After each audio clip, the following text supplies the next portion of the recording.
Okay, Happy New Year, everyone. Welcome to 2024. Hopefully, a good year for everyone out there, and hopefully, it's a year to make memories out of.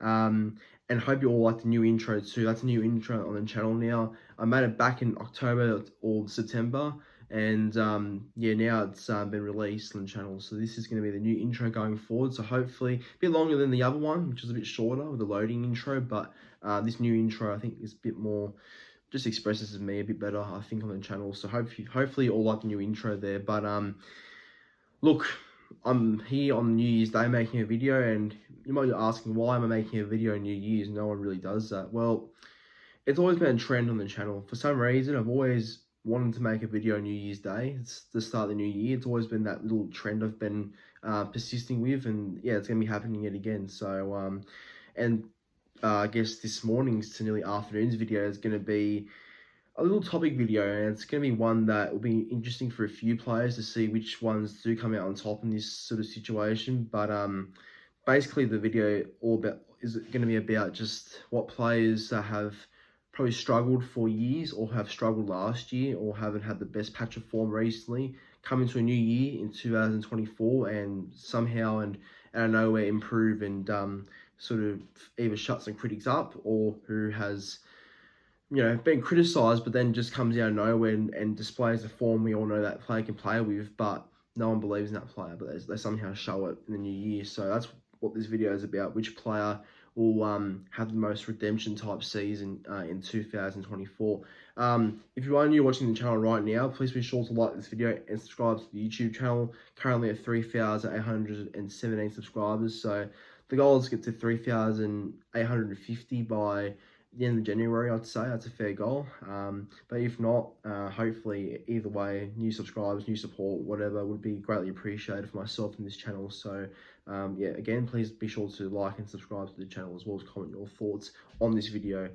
But yeah, look, there's plenty of players that have come to mind in terms of which players could secure a redemption type season. You got guys like, or in the fun now, Jeremiah Nanai. That's a good one. After last year and after his breakout season in 2022, in 2023, the Cowboys had a backwards sort of year, but Nanai was sort of, I guess, having that second year syndrome phase where many young players do unfortunately go through that.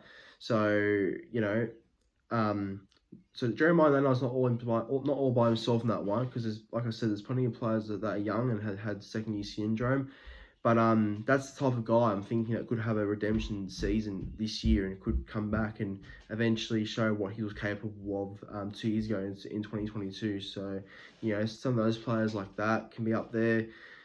Got guys like Josh Schuster from Manly, and everyone should know how big of a fan I am of Schuster. I know he gets criticised a lot, and the media bags and the fans bag him and stuff, but there's a lot of potential there. There's a lot of promise there. And I'm really hoping 2024 is the year of the shoe. I really hope so.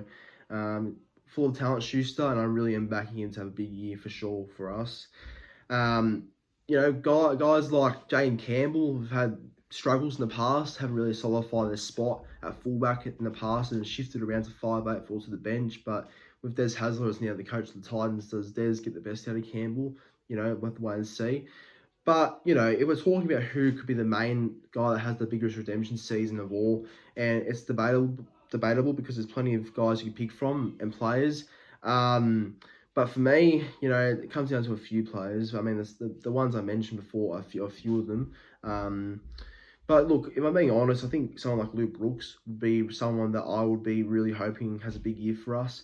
I guess at first, and many other people were too, they judged the signing of Luke Brooks, and yeah, I sort of lost my cool when he first signed, but I mean, most Manly fans did. But it's all about, I guess. Well, look, when I saw him in the maroon white for the first time, I knew I had to support him. I knew I had to back him, and I do now. And I really do hope it's the year for Brooksy, in a better team, better system, has better players around him. So I really do think, after all the crap he's copped in the past, and the media and at the Tigers, a new fresh start.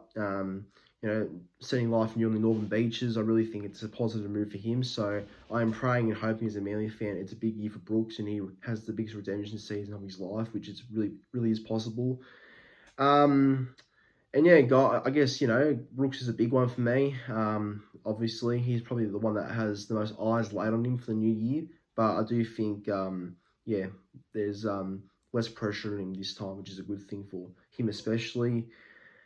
Um, yeah, look, there's plenty of players out there. There's plenty of players that have had their struggles and their difficult time on and off the field, but have potential to make it all up and come into a new year playing great footy and showing the fans and their supporters of the club what they've always been capable of and how it can be really fulfilled the potential they do have in the new year.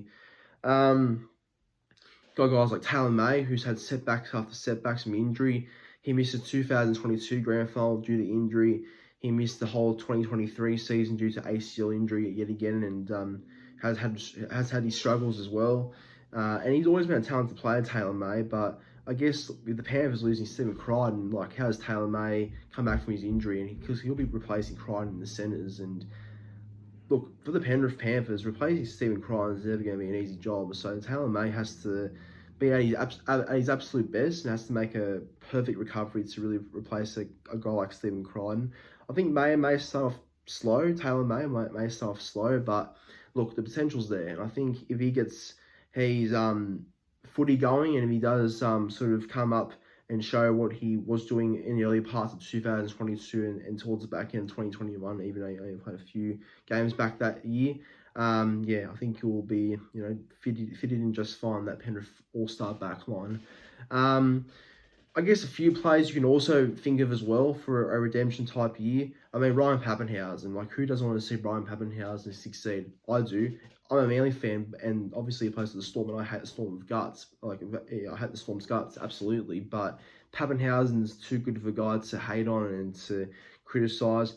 I guess people will hate on him because he gets injured, and that's like Tom Trbojevic as well, which is sad because I don't think players should be criticised for being injured. You can't control a part of the game.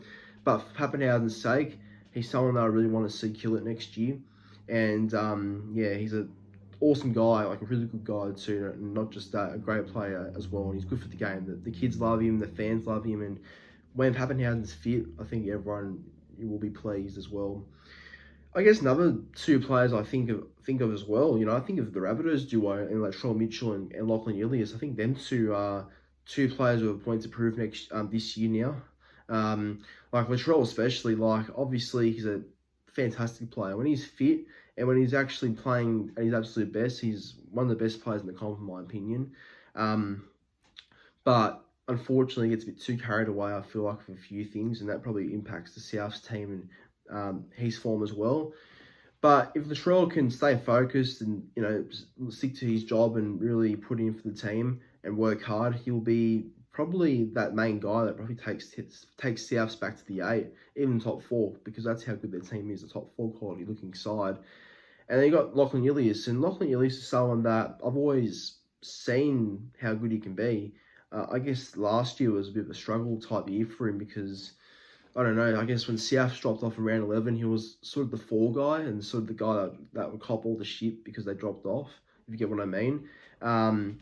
But look, Ilias is a good kid, and I think he'll be, I think it's his third full year technically because 2022 he started playing when Reynolds was gone after 2021 and 2023 it was a bit of a backwards year for him. But look, 2024, it's a new year. Maybe he'll have a bit more experience, and that experience that he copped in the past will be for the better. Who knows? But look, this video was all about which player do you reckon will have the biggest redemption season for next year, for this year. I keep saying next year.